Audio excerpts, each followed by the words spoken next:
Welcome to Green Flag Attraction Podcast, a relationship podcast designed to help you uncover your red flag addiction and discover your own green flag style attraction. All right, let's have some fun. We are on episode number 11, the risks and rewards of moving too fast. Yeah, we're going to talk about love in the fast lane and navigating the pace of your relationship journey. All right, let's get into it. We'll share a little bit about ourselves. So we are vast opposites when it comes to this topic. Yeah. I can't say that. I would say in our adulthood, we are opposites. When I was younger, I was definitely someone that never really tied down. I was never tied down in a relationship, but definitely moved around a lot, if that makes sense. So, but in my adulthood, I pretty much spent pretty much all of my adulthood, or a big majority of it, with just one person.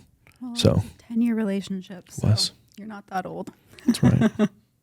And I'm the opposite, where I moved super fast with my ex-husband. We got married within 4 months of meeting each other, and I would not recommend that. Actually, funny story. Well, not funny story, but true story. Both of us were married the first time we were married in under 6 months. That was the second time for me. Second time for her, first time for me. Yeah. We both learned. Yeah. We learned our lesson. So for the first point for this episode is really just like what moving too fast looks like, and something that we learned in therapy and I have just experienced in myself from relationships that I've had, is that they say that someone is in their pseudo for 6 months, and pseudo is just they're putting their best foot forward. When you get in a new relationship, right, you want to put your best foot forward, and you're trying to put your best out there. And so usually around the 6 month mark is where the pseudo can kind of start to come down. And so I had recognized that in my relationships in the past. And after my last marriage, getting married and moving super, super fast, I started my 1 year rule of not moving in together before 1 year, because that was, in my two first marriages, that was something that I did, and it was just way too fast. And the relationship I had after my marriage, that rule saved me, because it was the only thing that kept us apart. And when I found out that he had been cheating on me, it made the breakup so much easier, because I literally have not seen him to this day. I texted him, like, never talk to me again, and I never saw him again, and I didn't have to move out. And so that 1 year rule is just the best. And I implemented that 1 year rule with you. You did not like it, but we stuck to it, and here we are. So. Yeah. And also that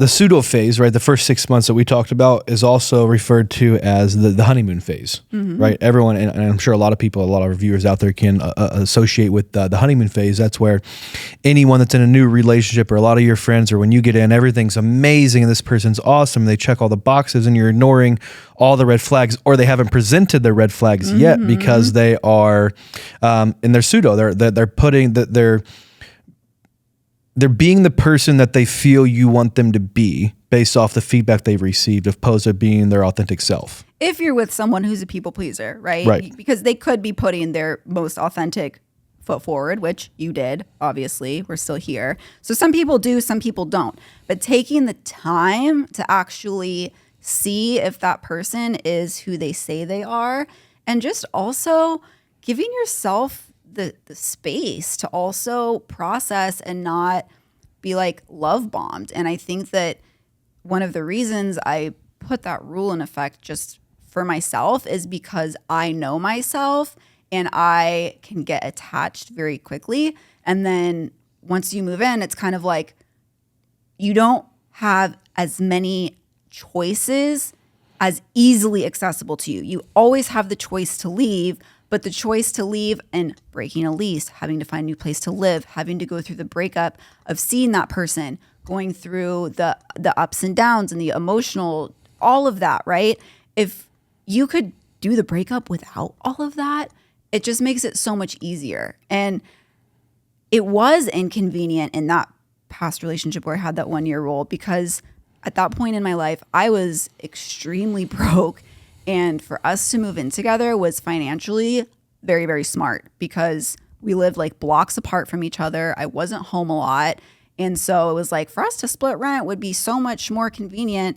And I remember him having the conversation with me many times, like why it didn't make sense to him. And me sticking to my guns of, this is important to me. This is a rule. This is super inconvenient. It is super expensive. I live in San Diego.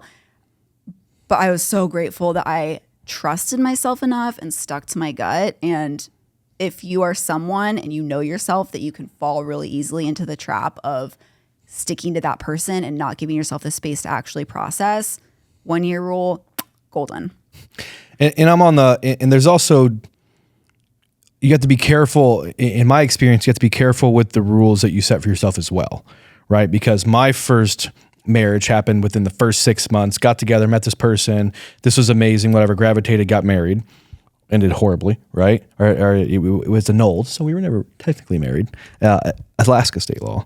But when then I went to the extreme, right? Where I didn't want to be like my upbringing. I didn't want to be like my mom that was divorced and married multiple times and in unhappy relationships, this, that, and the other. So I got in my second relationship and I proposed, but then sat on that for, I don't know, 5 or 6 years before we actually truly got married.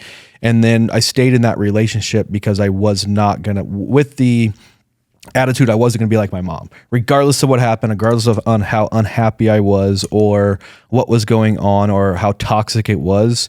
I was going to get over it. I was going to get through it. I was going to figure it out because I wasn't going to be like XYZ, right? So you have to be careful about the rules you set for yourself when it comes to relationships, but it also comes back to, the last episode we did where you have to really find out, what your boundaries are, right? And set those boundaries so that way you can, really know what you're looking for in a relationship. Yeah. So when it comes to moving too fast, you just have to really follow your gut and follow your instinct on what does too fast look like for you.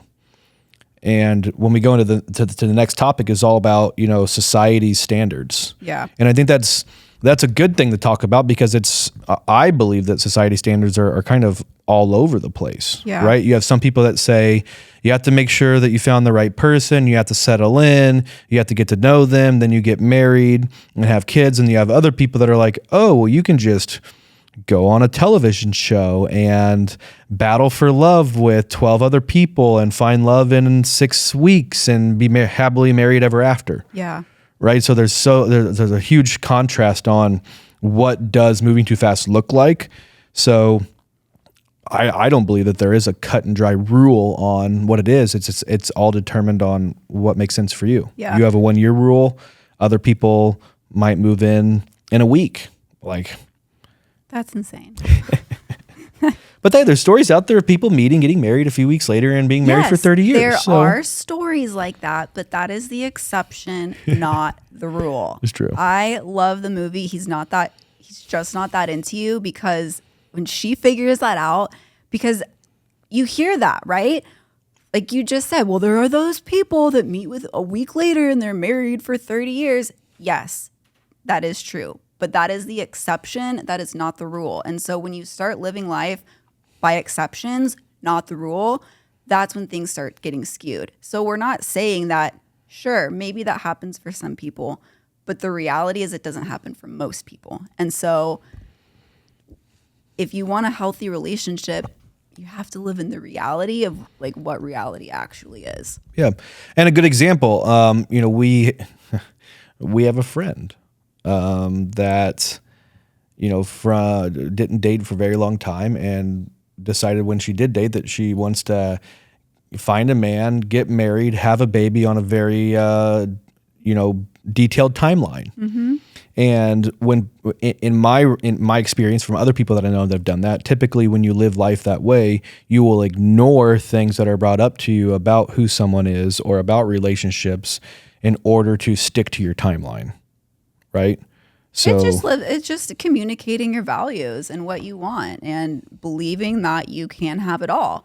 And if you don't believe that you can, then you're never going to get it. And so it's just it comes back to the belief. And so I want to go back to what you were talking about, the society standards, because you said something so important, because we are constantly inundated with short timelines and the Golden Bachelor, realistic timelines for love, like The Bachelor, and we were watching the Farmer's Wife thing, or whatever it's called. Randomly came on. I know.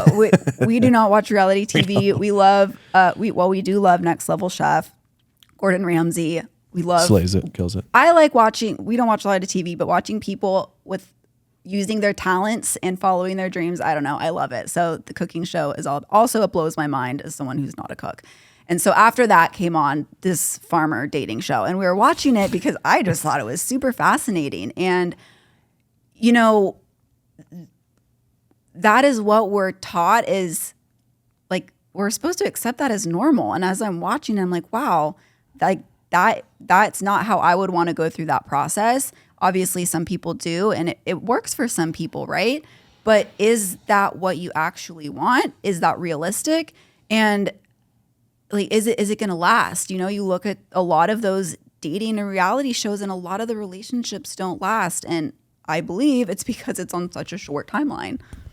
Yeah. So when it comes down to it, what does a healthy timeline look like? I think that a healthy timeline looks like waiting after the 6 months. To me, this is what it is to me. Waiting after the 6 months, following your intuition, listening to your gut. And if you also have a partner who aligns with your values, then the timeline doesn't need to be rushed. That's the other thing, is that looking back in my past relationships where I rushed them, I was not living in my values. My first marriage, my dad said I had to get married because we were living together, and they're super religious. So I said, okay, not living at all in my values. Second marriage, we got married because he was getting deployed, and that's what we did. And again, not living in my values. And so when you're living in your values, you don't feel the pressure from society, from your family. You don't feel it because you don't care. Like your stepmom asks every time she sees you when we're getting married. And some people might feel that as pressure, and we just laugh it off because we know that for her, a high value is marriage, and for us, it's not. And so knowing what your values are, I think, and when you're aligned with someone who has the same values as you, you're not worried about the timeline because your focus is on creating a healthy relationship that you both want to build on. Yeah, and if you feel like you need to drop hints all the time for your girl or for your man to get the idea that, oh, when are you going to propose, and be really nice when you put a ring on it, and if you're putting all this pressure on this person to make a step that they might not be ready to take, you really need to look back on yourself and look at, what are you afraid of? Like, why does this process need to be rushed? Yeah. What is going to change by having this person with the same last name as you, or on paper, right, being related? I know the old school mentality, and I see where my stepmom's coming from with why she asks all the time and this, that, and for her, that's normal. It's without, oh, you love someone, you find someone, they're good with the family, you marry them, right? You wife them up. Well, that's traditional societal standards. It's kind of like she looks at me like, what's wrong? Like, what's going on? She's amazing. We love her. Why? She needs to be part of the family. Well, you are part of the family. You're just not a same last name. Like, literally, that's all it is a name. It's not blood. It's you until you have children. But I mean, it's literally it's just a last name. So for us, we've never been rushed in order to get married, and we'll get married when we feel like we are ready, or when it's the right time. Yeah. But it doesn't mean that we love each other any less, or that we're not just as in love or more in love with people that are married. And I think I know that's kind of the misconception that's out there is, oh, well, you're not truly in love with someone unless you marry them and you commit to them. It's like, well, we're living together. We commit to each other every day. Yeah. So it's, why does someone have to commit to marriage in order to be truly all in and committed? So that's our view on it. That's our perspective. And I do recognize that with my perspective comes my past experiences. And in my experiences, after going through a marriage, after having a ring on my finger, after making those vows and having someone who left me, like the vows and the ring, like it honestly doesn't mean anything to me because I've had someone say all of these things and it didn't happen. So I don't care if there's a ring on my finger. I don't need to have a wedding for you to like show your love to me. I just want you to be committed to me every day, which you do. And so when it comes to, what is a healthy timeline, I think one of the most important questions to ask yourself is, why do I need this timeline to move faster or slower if you feel resistance? So if you're trying to move it faster, where is that coming from? What are you missing? Yeah, what are you missing? Do you think that you need to get married right away? Do you think that you need to be married in a certain amount of time? Do you have to think you have to be married, period? Are you afraid that if you're not married, this person is going to leave you?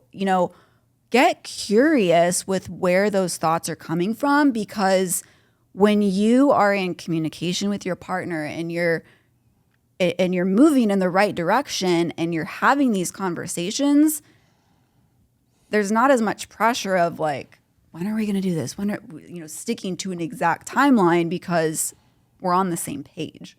Yeah. And really when it comes down to it, if he or she wants to cheat or do whatever they want to do, it doesn't matter if you're married or not married, that person is going to take that action. So having a piece of paper, all it truly does in America is put some legal standings into what this other person is rightful for, right? I mean, that's really the only change. There's a lot of other changes. But it depends on what do you want and what do you want in your relationship? What does marriage mean to you? To some people, it means having a wedding, making that public declaration, having everything that comes with that.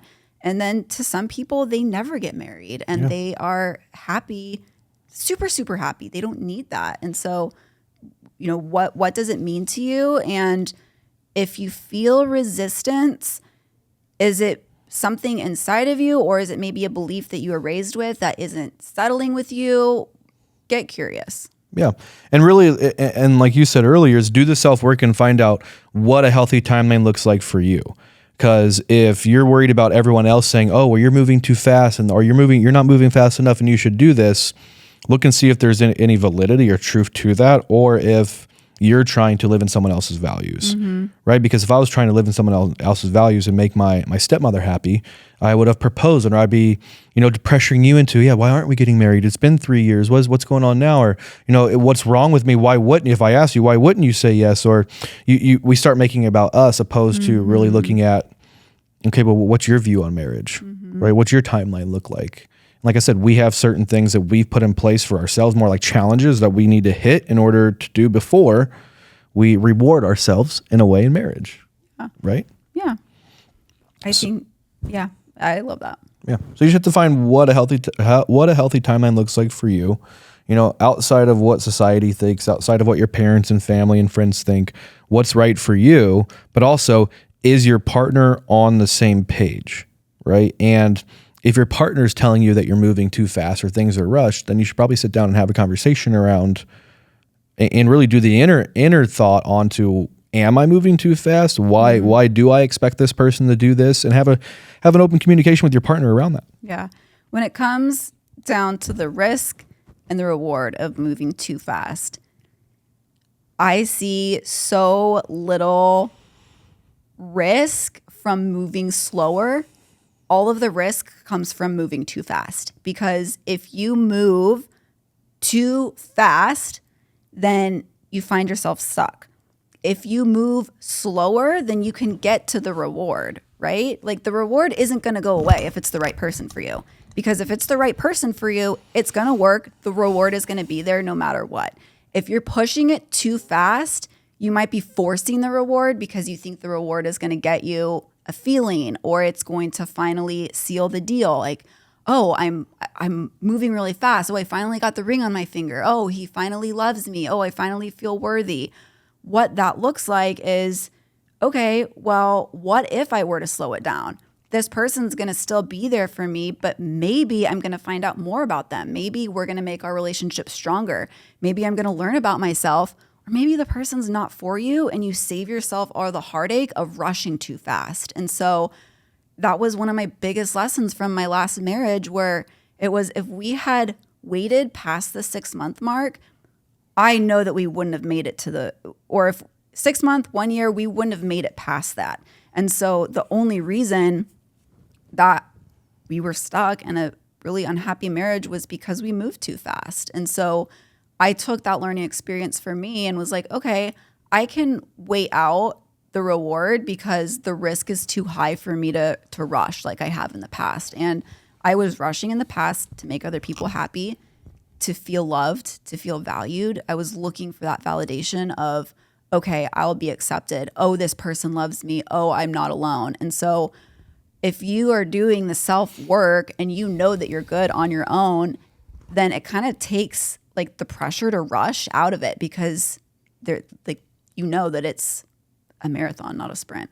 Yeah. And why would you rush? Because in today's society, the norm is divorce. It's more prevalent in a successful marriage, right? So just because you make a commitment to someone doesn't mean that people hold true to their commitments. Mm-hmm. So if you're in a rush to get someone to marry you, is it, like we said many times, is just do the self-work on why am I rushing for this person to commit to me more than they already have? Mm-hmm. Yeah. Perfect. Well, thank you for tuning in to episode 11. Like I said, we're in the double digits. Excited about that. If you have... I was going to say, let us know your thoughts. I'm curious on what you think is moving too fast. What is your timeline? If you are in a relationship and you move fast with your person or you waited, I want to know, I want to hear almost the success stories from people who maybe moved really fast and can prove me wrong, because I know that my 1 year rule comes from my past experiences. And I'm sure that there are people that do have very successful relationships moving faster. So what do you think a healthy timeline is? What does it look like from you in your experiences or what you've witnessed? I'm curious. Yeah. And I want to know what's held you back, right? If it's hard for you to make a decision, if it's hard for you to commit, why is that, right? Why is it hard for you to commit to someone? So leave us a comment, right? Yeah. DM either one of us, hit the like button, smash the subscribe. Let us know if there's any more value we can add to you. We're here for you to see what we can do to help you in your relationships. Yeah. All right. See you next week.